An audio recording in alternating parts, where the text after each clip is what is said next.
Tasty media TV के मोअज़्ज़ज़ नाज़रीन इकराम, अस्सलाम वालेकुम। नाज़रीन, ये दर्दनाक वाक़या सुनकर आपकी आंखों में यकीनन आंसू आ जाएंगे। एक दफ़ा का ज़िक्र है कि हज़रत बीबी फ़ातिमा रज़ी अल्लाह ताला अन्हा घर के तमाम काम करके चक्की पीस रही थी और वो रो भी रही थी। हज़रत अली रज़ी अल्लाह ताला अन्हु घर में तशरीफ़ लाए और देखते हैं कि घर के सारे काम हो चुके हैं और फ़ातिमा चक्की पीस रही हैं और साथ में रो भी रही हैं। हज़रत अली रज़ी अल्लाह ताला अन्हु ने हज़रत फ़ातिमा तो ज़हरा से दरियाफ़्त किया, ए फ़ातिमा, आप क्यों रो रही हैं और ये पानी किस लिए गर्म हो रहा है और इतना सारा आटा एक साथ क्यों पीस रही हो? बीबी फ़ातिमा रोकर फरमाने लगी कि मेरे प्यारे शोहर, आज मैंने एक ख्वाब देखा है कि मेरे अबू जान किसी चीज़ को तलाश कर रहे हैं। मैंने पूछा, ए अबू जान, आप किस चीज़ को तलाश कर रहे हैं? तो मेरे प्यारे बाबा जान सरकार दो आलम सल्लल्लाहु अलैहि वसल्लम ने फरमाया, ए मेरी बेटी फ़ातिमा, मैं तुझे तलाश कर रहा हूँ। बीबी फ़ातिमा रो कर फरमाने लगी, आज का दिन इस दुनिया में मेरा आखिरी दिन है। आज मैंने अल्लाह ताला को प्यारे हो जाना है। हज़रत अली रज़ी अल्लाह ताला अन्हु ये सुनकर बहुत ज़्यादा रोने लगे और फरमाने लगे, ए फ़ातिमा, अभी तो प्यारे नबी सरकार दो आलम सल्लल्लाहु अलैहि वसल्लम के बिछड़ने का गम हमारे सीने में ताज़ा है और तुम हमसे बिछड़ने की बात कर रही हो। मैं तेरी इस जुदाई को कैसे बर्दाश्त करूँगा? तो बीबी फ़ातिमा फरमाने लगी, जिस तरह आपने मेरे बाबा जान की जुदाई का गम बर्दाश्त किया है, इसी तरह से मेरी जुदाई का गम भी बर्दाश्त कर लीजिएगा। हज़रत अली रज़ी अल्लाह ताला अन्हु पूछने लगे, इतना सारा आटा क्यों पीस रही हो और पानी क्यों गर्म कर रही हो? आज के दिन भी तुम ये काम कर रही हो? तुमने बहुत काम कर लिए हैं। बीबी फ़ातिमा रोकर फरमाने लगी, ए मेरे प्यारे शोहर, मैंने आपके हक़ भी तो अदा करने हैं, अपने बच्चों के भी हक़ अदा करने हैं। मैं पानी इसलिए गर्म कर रही हूँ कि अपने बच्चों को आखिरी मर्तबा अपने हाथों से नहला सकूँ, और मैं ज़्यादा आटा इसलिए पीस रही हूँ कि मेरे बच्चे और आप इस आटे की रोटियाँ बनाकर खा सकें, और आप लोगों के कपड़े भी धो चुकी हूँ ताकि आप लोगों को धुले हुए कपड़े मिल जाएं और आप पहन सकें। मेरे बाद कौन मेरे बच्चों को आटा पीस कर खिलाएगा? ये कहकर बीबी फ़ातिमा बहुत ज़्यादा रोने लगी और साथ में हज़रत अली रज़ी अल्लाह ताला अन्हु भी रोने लगे। हज़रत अली बीबी फ़ातिमा को समझाकर वहाँ से उठा लेते हैं और कहते हैं कि ये काम मत करो। तभी बीबी फ़ातिमा की तबीयत ख़राब होने लगती है, इन्हें तेज़ बुखार होना शुरू हो जाता है। हज़रत अली रज़ी अल्लाह ताला अन्हु रो रहे हैं, हज़रत बीबी फ़ातिमा रज़ी अल्लाह ताला अन्हा भी रो रही हैं। इतने में हज़रत इमाम हसन और हज़रत इमाम हुसैन तशरीफ़ लाते हैं।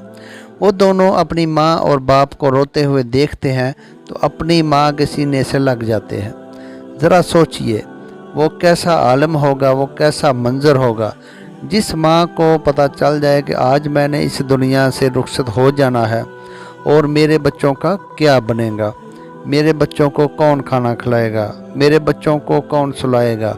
उस माँ के दिल पर, उस बाप के दिल पर क्या गुज़रती होगी। हज़रत इमाम हसन और हज़रत इमाम हुसैन अपनी माँ बाप को रोते देखकर वो भी रोने लगे और पूछने लगे, ए बाबा जान, आप क्यों रो रहे हैं? हज़रत अली रज़ी अल्लाह ताला अन्हु खामोश रहे। फिर बीबी फ़ातिमा से पूछने लगे, ए अम्मी जान, आप क्यों रो रही हैं? तो हज़रत बीबी फ़ातिमा ने फरमाया कि तुम दोनों अपने नाना की कब्र मुबारक पर चले जाओ। रवायात में आता है कि हज़रत इमाम हसन और हज़रत इमाम हुसैन रज़ी अल्लाह ताला अन्हुम प्यारे नबी अकरम सल्लल्लाहु अलैहि वसल्लम की कब्र अतहर पर चले जाते हैं, वहाँ जाकर बैठ जाते हैं। तभी कब्र अतहर के अंदर से आवाज़ आती है, ए मेरे प्यारे बच्चों, तुम लोग वापस अपनी माँ के पास चले जाओ। मेरे पास तो तुम लोग आते ही रहोगे, मगर आज अपनी माँ को जी भर कर देख लो। आज के बाद तुम्हें तुम्हारी माँ कहीं नज़र नहीं आएगी। जब ये बात हज़रत इमाम हसन और हज़रत इमाम हुसैन अलैहिस्सलाम के कानों में पड़ी तो वो दौड़ते हुए घर चले जाते हैं और अपनी माँ के सीने से लिपट कर खूब रोते हैं। हज़रत अली रज़ी अल्लाह ताला अन्हो भी रोते हैं, हज़रत बीबी फ़ातिमा भी रो रही हैं। इतने में बीबी फ़ातिमा की तबीयत मज़ीद ख़राब होने लगती है।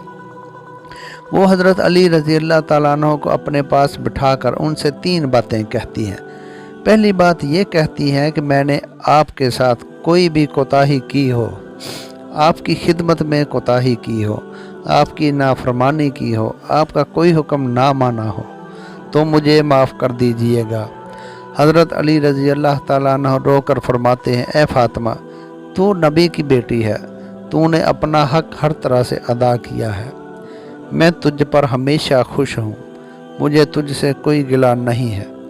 बीबी फ़ातिमा दूसरी बात ये कहती हैं, ऐ मेरे प्यारे शोहर, जब मैं इस दुनिया से रुखसत हो जाऊँ तो आपने दूसरी शादी करनी हुई तो कर लीजिएगा। मेरे बाद मेरे बच्चों को मेरे जितना प्यार भी दीजिएगा और उनको माँ की कमी महसूस ना होने दीजिएगा। और बीबी फ़ातिमा की तीसरी बात ये थी कि जब मैं दुनिया से वफ़ात पा जाऊँ तो आप मेरे जनाजे में किसी को भी ना बुलाइएगा। ये बात सुनकर हज़रत अली रज़ी अल्लाह ताला अन्हु हैरान होकर पूछते हैं, ए फ़ातिमा, मैं तेरे जनाजे में किसी को क्यों ना बुलाऊं?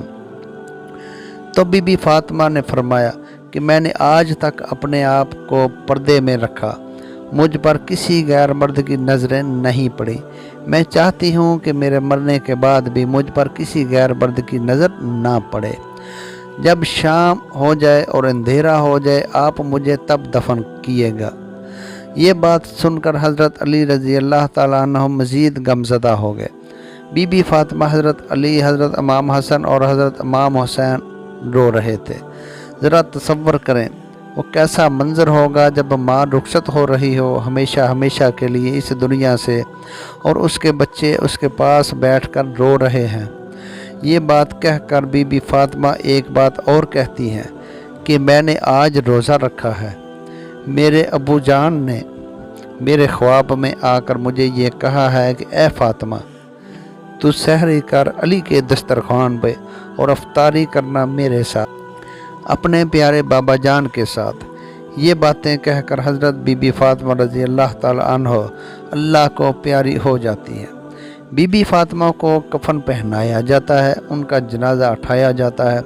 रवायात में आता है कि जब बीबी फ़ातिमा का जनाज़ा उठाया जाता है तो एक तरफ हज़रत अली रज़ी अल्लाह ताला अन्हु कंधा देते हैं और दूसरी तरफ से हज़रत इमाम हसन को कंधा देने के लिए कहा जाता है और वो कंधा देते हैं। और तब ही वहाँ एक और सहाबी पहुँच जाते हैं जिनका नाम हज़रत अबू ज़र गफ़ारी है। तभी हज़रत अली रज़ी अल्लाह ताला उनसे फरमाते हैं कि आज हुज़ूर सल्लल्लाहु अलैहि वसल्लम की प्यारी बेटी इंतकाल कर गई है, एक तरफ से तुम कंधा दे दो। इस तरह से ये जनाज़ा उठाया जाता है। रवायात में आता है कि दोनों मासूम बच्चे इमाम हसन और इमाम हुसैन रो रहे हैं, हज़रत अली और हज़रत अबू ज़र गफ़ारी भी रो रहे हैं और जनाज़ा कब्र के पास रखा जाता है। कब्र खोदी जाती है। हज़रत अली रज़ी अल्लाह ताला अन्हु उस कब्र को देखते हैं जिसमें बीबी फ़ातिमा को दफन होना है। हज़रत अली बहुत रोते हैं, उनकी दाढ़ी मुबारक भीग जाती है, उनके कपड़े भीग जाते हैं। कभी बीबी फ़ातिमा को देखते हैं तो कभी अपने बच्चों को देखते हैं। ये मंज़र देखते हुए हज़रत अबू ज़र गफ़ारी भी रोते हैं और कब्र से कहते हैं, ए कब्र, तुझे पता है कि जनाज़ा किसका है? ये मोहम्मद रसूलुल्लाह सल्लल्लाहु अलैहि वसल्लम की प्यारी बेटी का जनाज़ा है। ये अली की बीवी का जनाज़ा है जिनको इमाम हसन और इमाम हुसैन कहते हैं। ये उनकी माँ का जनाज़ा है। तभी कब्र से आवाज़ आती है कि मैं किसी रिश्तेदार को नहीं देखती, मैं तो सिर्फ़ आमाल देखती हूँ। ये जो कब्र की आवाज़ आई थी वो बीबी फ़ातिमा के लिए नहीं थी, क्योंकि बीबी फ़ातिमा तो बख्शी बख्शाई रूह थी और वो जन्नत की ख़वातीन की सरदार हैं, हर गुनाह से पाक थी। ये आवाज़ तो हम जैसे लोगों के लिए थी जो गुनाहगार हैं। बीबी फ़ातिमा को कब्र में दफनाया गया और हज़रत अली रज़ी अल्लाह ताला अन्हु अपने बच्चों को सीने से लगाकर वहाँ कब्र पर बैठे काफ़ी देर तक रोते रहे। दोनों मासूम बच्चे भी रोते रहे। वो अपनी माँ को याद कर रहे थे। वो हमारे प्यारे नबी सल्लल्लाहु अलैहि वसल्लम का घराना था। وہ تو بخشے ہوئے لوگ تھے، جنتی لوگ تھے، جنتی لوگوں کے سردار تھے۔ نافرمان لوگ تو ہم ہیں، جن سے قبر ہزاروں سوال کرے گی کہ کون سے اعمال لے کر آیا ہے۔ اللہ ہم سب کو نیک اعمال کرنے کی توفیق عطا فرمائے، آمین۔